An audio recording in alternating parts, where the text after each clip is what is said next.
He chuckled in what seemed like self-derision. Poppy was relieved. She'd been afraid he'd be disgruntled and huffy, or mean. Despite his charm, she could always feel something cold running below the surface in Ash, like an icy river. But now he seemed perfectly good-humoured. "Okay," he said. "So if romance isn't on the menu, let's go to the party." "I thought you said it was too dangerous." He waved a hand. "That was a little fib. To get you alone, you know." He glanced sideways at her. "Sorry." Poppy hesitated. She didn't care about a party, but she didn't want to be alone with Ash either. "Maybe you should just take me back to your cousin's place." "They won't be there," Ash said. "I'm sure they've gone to the party by now." "Oh, come on, it'll be fun. Give me a chance to make things up to you." Thin curls of uneasiness were roiling inside Poppy, but Ash seemed so penitent and persuasive, and what other choice did she have? "Okay," she said finally, "for just a little while." Ash gave her a dazzling smile. "Just a very little while," he said. So they could be anywhere on the strip," James said. Thea sighed. "I'm sorry, I should have known Ash was up to something. Hijacking your girlfriend." She lifted her hands in a what next gesture. For what it's worth, she didn't seem very interested in him. If he's planning to put the moves on her, he's going to get a surprise. Yes, James thought, and so is she. Poppy was only useful to Ash as long as Ash thought he could play with her. Once he realised he couldn't, he didn't want to think about what would happen then. A quick visit to the nearest elder, he supposed. His heart was pounding and there was a ringing in his ears. "Did Blaze go with them?" he asked. "No, she went to the solstice party. She tried to get Ash to go, but he said he wanted to show Poppy the town." Thea paused, raising a finger. "Wait, you might want to check at the party. Ash said he might stop in later." James spent a moment forcing himself to breathe. Then he said, very gently, "And just who is giving this party?" "Thierry Descoredress. He always has a big one. And he's an elder." "What?" "Nothing. Never mind." James backed out of the shop. "Thanks for the help. I'll be in touch." "James," she looked at him helplessly, "do you want to come in and sit down? You don't look very well." "I'm fine," James said, already out the door. In the car he said, "You can get up now." Philip emerged from the floor of the back seat where he was hiding. "What's happening? You were gone a long time." "I think I know where Poppy is." "You just think?" "Shut up, Phil." He didn't have energy for exchanging insults. He was entirely focused on Poppy. "Okay, so where is she?" James spoke precisely. "She is either now, or she will be later, at a party. A very large party, filled with vampires, and at least one elder. The perfect place to expose her." Phil gulped. "And do you think that's what Ash is going to do?" "I know that's what Ash is going to do." "Then we've got to stop him. We may be too late." The party was strange. Poppy was amazed at how young most of the people were. There were a few scattered adults, but far more teenagers. "Maid vampires," Ash explained obligingly. Poppy remembered what James had said. Maid vampires remain forever the age of their death, but Lamia could stop aging any time. She supposed that meant that James could get as old as he wanted, while she would be stuck at 16 eternally. Not that it mattered.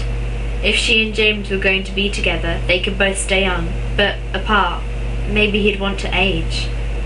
But it was odd to see a guy who looked about 19 talking earnestly with a little kid who looked about 4. The kid was cute, with shiny black hair and tilted eyes, but there was something at once innocent and cruel in his expression. "Let's see. Now that's Faesissa, a witch of renown, and that's Sekhmet, a shapeshifter. You don't want to get her mad," Ash said genially. He and Poppy were standing in a little anteroom, looking down a level into the main room of the house. Of the mansion, rather. It was the most opulent private residence Poppy had ever seen. and she'd seen Bel Air and Beverly Hills. Okay, Poppy said, looking in the general direction he was pointing.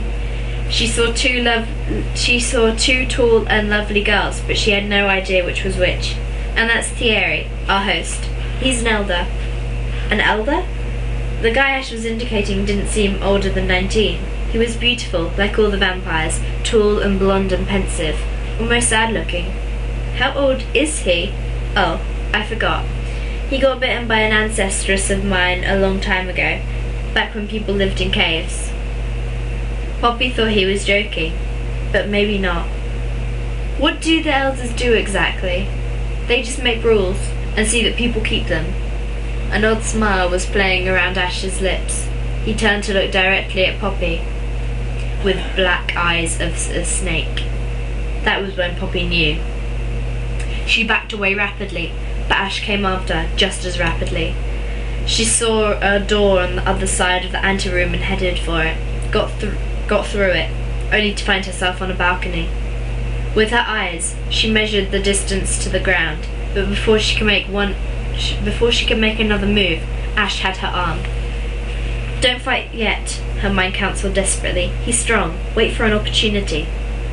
She made herself relax a fraction and met Ash's dark gaze. You brought me here. Yes. To hand me over. He smiled. But why? Ash threw back his head and laughed. It was lovely, melodious laugh, and it made Poppy sick. You're a human, he said. Or you should be. James should never have done what he did. Poppy's heart was racing, but her mind was oddly clear. Maybe she'd known all along that this was what he was going to do.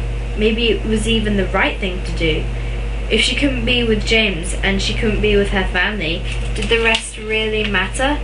Did she want to live in the night world if it was full of people like Blaze and Ash?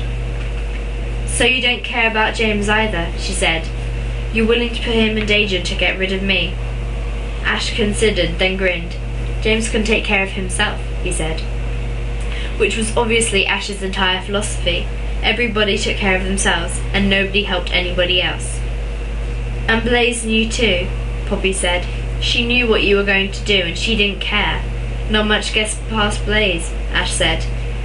He started to say something else, and Poppy saw her chance. She kicked, hard, and twisted at the same time, trying to get over the balcony rail. Stay here, James said to Phil before the car had even stopped. They were in front of a huge white mansion fringed with palm trees. James threw the door open, but took the time to say again, Stay here. No matter what happens, don't go in that house. And if somebody besides me comes up to the car, drive away. But just do it, Phil. Unless you want to find out about death firsthand. Tonight. James set out at a dead run for the mansion. He was too intent to really notice the sound of a car door opening behind him. And you look like such a nice girl, Ash gasped. He had both of Poppy's arms behind her back and was trying to get out of the range of her feet. No, quit that, now! He was too strong. There was nothing Poppy could do. Inch by inch, he was dragging her back into the anteroom.